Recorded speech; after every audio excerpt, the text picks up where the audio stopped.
అతనికి ప్రతిపక్ష హోదా లేదు.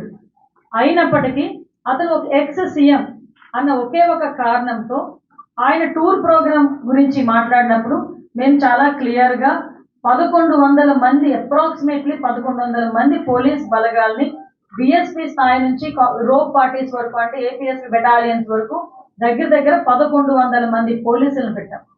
అంటే మీరు అనుకోవచ్చు ఒక ఎక్స్ సీఎంకి 1100 మంది పోలీసులు ఎందుకండి అని. కానీ అతను వెళ్తున్న ప్రాంతం చాలా సెన్సిటివ్ ప్రాంతం. తను వెళ్తున్న ప్రాంతంలో ఏదైనా గొడవలు జరిగే పరిస్థితి ఉండి లా అండ్ ఆర్డర్ కనుక ఇబ్బంది పడితే సామాన్యమైన ప్రజలు ఇబ్బంది పడతారని ఒకే ఒక కారణంతో గౌరవ ముఖ్యమంత్రి గారి ఆదేశాల మేరకు డీసీపీ గారు అందరూ కలిసి సుమారుగా 1100 మందిని అక్కడ డిప్లాయ్ చేశాం. వాళ్ళు డిప్లాయ్ చేయడమే కాదు, ప్రతి ఒక్కరికి కూడా వాళ్ళకి అక్కడ బాడీ ఆన్ కెమెరాస్ కానీ, రోప్ పార్టీస్ కానీ, మళ్ళీ పబ్లిక్ అడ్రస్ సిస్టమ్స్ కానీ, డ్రోన్స్ కానీ, ఏరియల్ సర్వేలెన్సెస్ గురించి డ్రోన్స్ కానీ, ఫైర్ టెండర్స్ కానీ, అంబులెన్సెస్ కానీ, గ్యాస్ గన్స్ కానీ ఇవన్నీ కూడా పెట్టుకున్నాం.